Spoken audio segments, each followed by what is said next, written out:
CH69, Kabir, वेदाशी और पार्थ, सौम्या और new story देखने के लिए मैं दूसरे चैनल को सब्सक्राइब करें जिसका लिंक नीचे डिस्क्रिप्शन में दिया गया।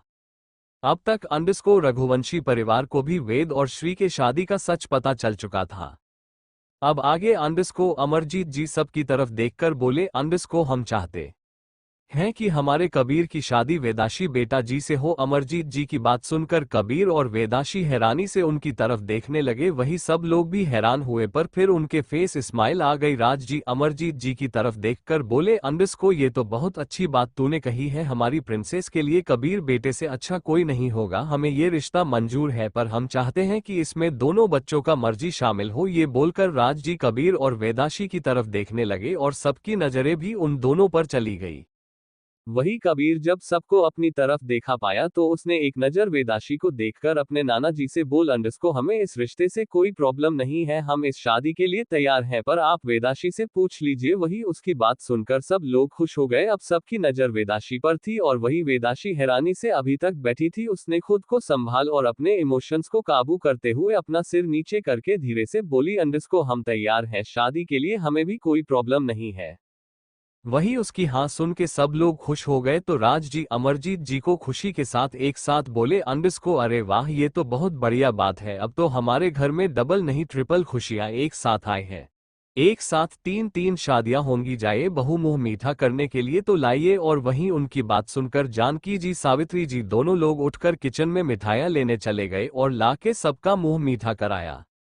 तभी सत्यजीत जी बोले, अरे रुको भाई, ऐसे कैसे मीठा कराया जा रहा है? तुम दोनों अपने पोते और नाती की शादी करके अपने घर में बहू ला रहे हो और मेरे घर में एक भी बहू ना आए। ऐसा होगा नहीं तो तुम्हारे पोते और नाती की ही नहीं, मेरे पोते की भी शादी होगी। यह बोलकर राज जी और अमरजीत जी को घूरने लगे और वही उनकी बात सुनकर सब लोग हैरान हो गए और सब सोचने लगे कि अब शादी में कौन कंपटीशन करने लगा। ये तीनों लोग शादी को भी एक कंपटीशन बना दिया।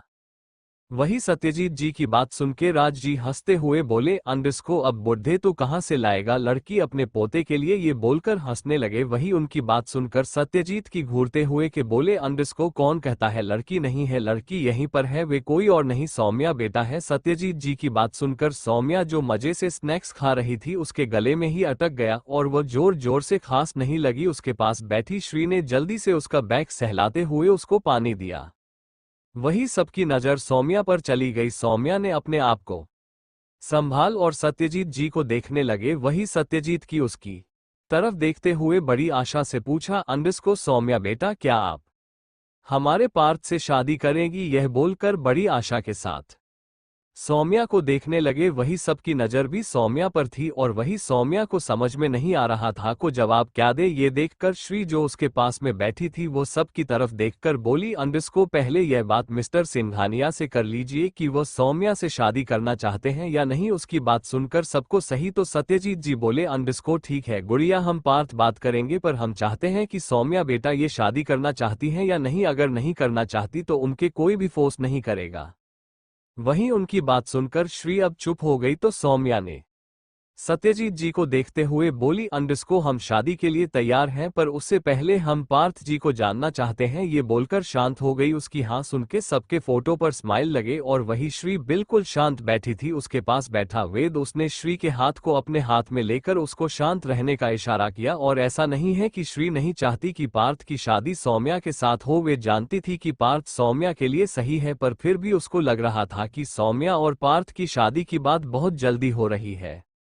वहीं पार्थ जो महल के गेट पर खड़ा होकर सत्यजीत जी की बात सुन रहा था उसको भी हैरानी हुई कि सत्यजीत की उसकी शादी सौम्या से करना चाहते हैं। उसकी नजर सौम्या पर चली गई जो श्री के पास बैठी थी। वही श्री के पास बैठे थे बात की नजर श्री पर चली गई तो उसके मन में एक बात आई कि अगर वे सौम्या से शादी कर लेता है तो उसको एक बहाना मिल जाएगा अपनी बहन से मिलने का, क्योंकि वह जानता था कि सौम्या और श्री एक दूसरे के बहुत क्लोज हैं और अगर सौम्या से शादी हो गई तो हुई, जब भी उसको श्री से मिलना होगा तो वह सौम्या के बहाने मिल सकता है। शायद सौम्या की वजह से ही उसकी बहन उसको माफ कर दे। ये सोचकर हाल में आते हुए बोला, दादू, मैं यही शादी करने के लिए तैयार हूँ। वही उसकी आवाज सुनकर सबकी नजर उसे पर चली गई।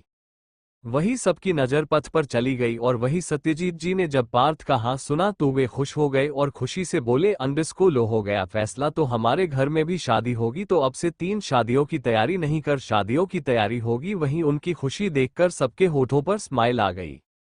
वही पार्थ अपने मन में सौम्या को देखते हुए बोला अंडस्को सॉरी सौम्या, हमें नहीं पता कि हम ये पैसा लेकर सही कर रहे हैं गलत, पर हमारे पास अपनी बहन के पास रहने का एक यही मौका है जिसे हम खोना नहीं चाहते, पर हम वादा करते हैं हम आपको हर खुशी देंगे जो शादी के बाद एक पत्नी का होता है। ये सोचकर उसके होठों पर इस छोटी सी स्माइल आ गई।